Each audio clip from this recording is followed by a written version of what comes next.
ভারতের সঙ্গে পাঙ্গা নেওয়ার প্ল্যান তো বানচাল হয়েছে। ভারতের হাতে মার খেয়ে একেবারে লেজে গোবরে দশা পাকিস্তানের। আর এরই মধ্যে নিজের ঘরেও ছাড়খাড় পাকিস্তান। বালোচ বিদ্রোহে নাস্তা নাবুদ পাক সেনা।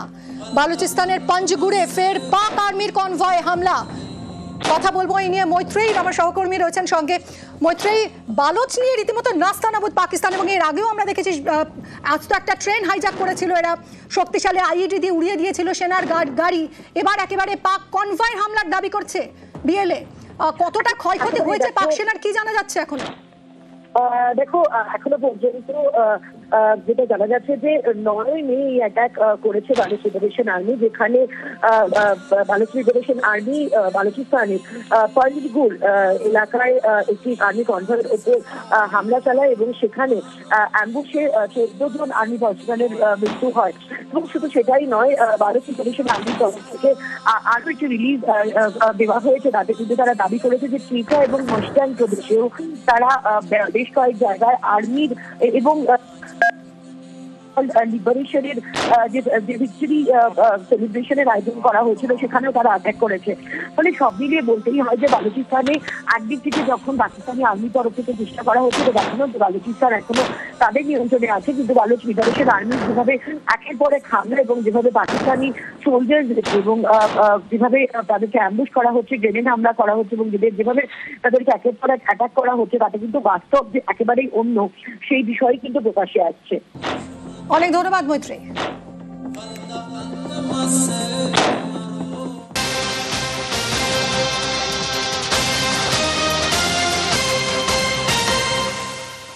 অন্যদিকে জম্মু কাশ্মীরে গুলির লড়াইয়ে খতম 2 জঙ্গি। ট্রালের নাদেরে সেনার তল্লাশি চলছে, আর সেই সময় হামলা, পাল্টা গুলিতে জবাব বাহিনীর। এখনো লুকিয়ে রয়েছে এক জঙ্গি, এলাকা ঘিরে চলছে চিরুনি তল্লাশি।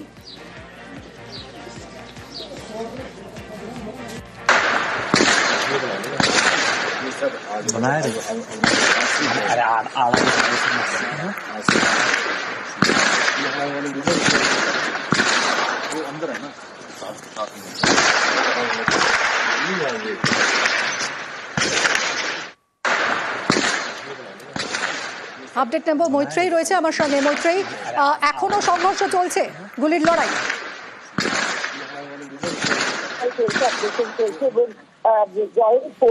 জম্মু কাশ্মীর পুলিশ, ভারতীয় সেনাবাহিনী এবং তার সঙ্গে সঙ্গে আধা সেনা, তারা কিন্তু গোটা এলাকা ঘিরে রেখেছে এবং চিরুনি তল্লাশি করছে। এবং যেটা আমরা জানতে পারছি যে এখনো কয়েকজন জঙ্গি সেখানে লুকিয়ে রয়েছে এবং তাদের সঙ্গে গুলি লড়াই চলছে যেহেতু বাহিনী। তবে যেটা এখনো পর্যন্ত আমরা সিকিউরিটি ফোর্সের মারফত জানতে পারছি, আমি নাজিব ওয়ানি, ইয়াহার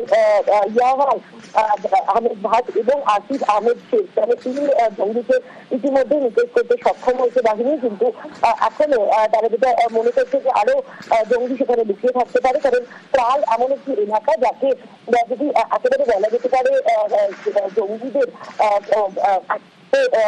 বড় আস্তানা হিসেবে পরিচিত এই ত্রাল, যেখানে এই পহেলগাঁও হামলার সঙ্গে যুক্ত অন্যতম অভিযুক্ত আদিল ঠোকরের বাড়ি, এবং শুধু সেটাই নয়, বুরহান ওয়ানির বাড়িও কিন্তু ছিল এই ত্রালেই। ফলে বুঝতেই পারছো অত্যন্ত সেন্সিটিভ এলাকা, এবং যেখানে একাধিক জঙ্গি অ্যাক্টিভ এবং তাদের সঙ্গে সঙ্গে ওজিডব্লিউ দেরও কিন্তু একাধিক ওজিডব্লিউ অ্যাক্টিভ থাকার খবর ছিল বাহিনীর কাছে। এবং অপারেশন সিন্দুরের পর যেরকম ভাবে বাহিনী এবার উপত্যকায় জোর কদমে লেগেছে সমস্ত রকমের যারা অ্যাক্টিভ রয়েছে তাদেরকে সম্পূর্ণভাবে নিকেশ করার জন্য, সেই প্রসেসেরই কিন্তু একটা অংশ হিসেবে এই অপারেশন বলে আমরা জানতে পারছি। এবং এই অপারেশন এখনো অনগোয়িং রয়েছে।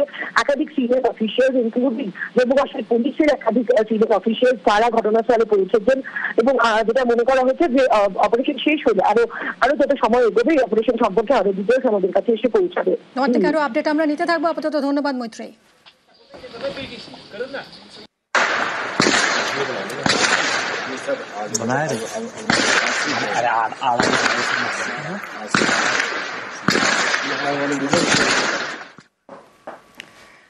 নির্লজ্জ পাকিস্তান। কয়েকদিন ধরে এই সীমান্তে নাগাড়ে পাক কলকাঠি, ভূস্বর্গে এখনো ছড়িয়ে রয়েছে পাক শেল বোমা।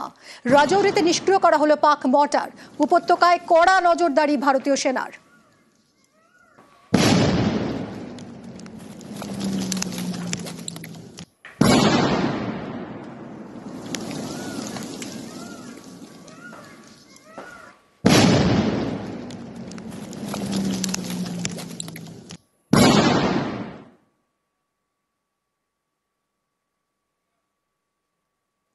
জম্মু কাশ্মীরের রিয়াসিতেও সেনার তল্লাশি অভিযান চলছে, এলাকা ঘিরে তল্লাশিতে সেনা। পহেলগাঁওয়ের জঙ্গিদের খোঁজে চিরুনি তল্লাশি চালাচ্ছে ভারতীয় সেনা। জম্মু কাশ্মীরের রিয়াসিতেও সেনার তল্লাশি অভিযান চলছে, সেই ছবিটা দেখাচ্ছি আপনাদের। এলাকা ঘিরে তল্লাশিতে সেনা।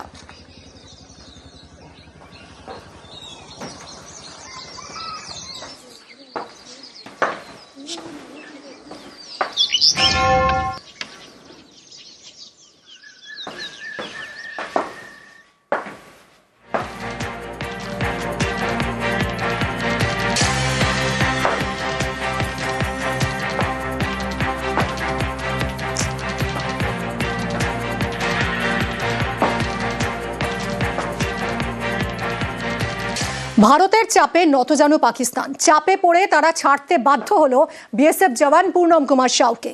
22 দিন পরে ঘুচল বন্দি দশা, পাকিস্তান থেকে ভারতে ফিরলেন বিএসএফ জওয়ান। উইং কমান্ডার অভিনন্দন বর্তমানের স্মৃতি ফেরালেন পূর্ণম কুমার সাউ।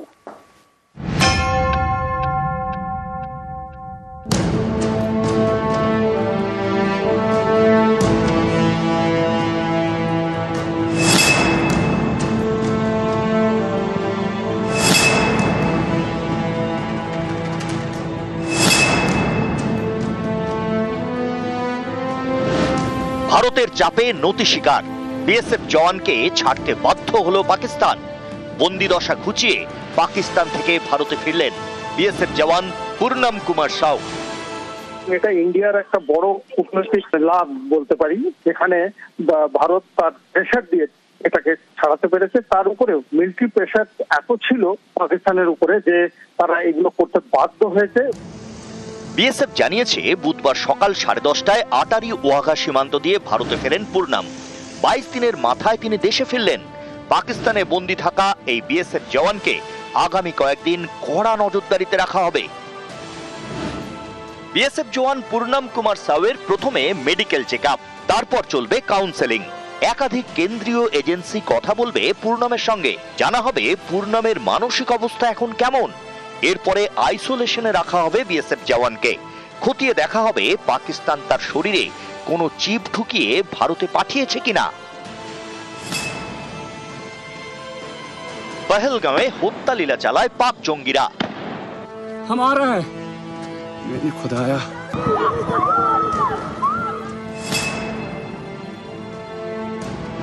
পাঞ্জাবের ফিরোজপুরে ভারত পাকিস্তান সীমান্তে রুটিন টহলে গিয়ে পাক রেঞ্জার্সের হাতে বন্দী হন বিএসএফ জওয়ান পূর্ণম কুমার সাউ।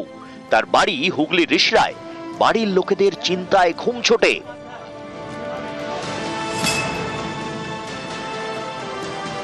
বিএসএফ জওয়ানের স্ত্রী রজনী সাউ পাঠানকোটে যান বিএসএফ হেডকোয়ার্টারেও কমান্ডিং অফিসারের সঙ্গে কথা বলেন।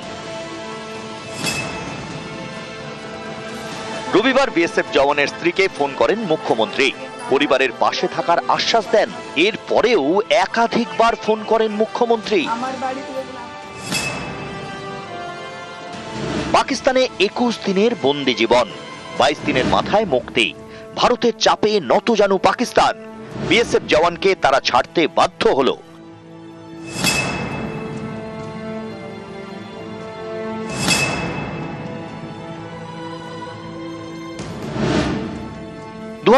সালের 26শে ফেব্রুয়ারি বালাকোটের জঙ্গি শিবিরে অভিযান চালায় ভারতের যুদ্ধ বিমান মিরাজ।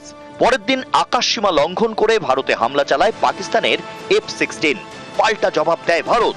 পাকিস্তানের F-16কে তাড়া করে মিগ।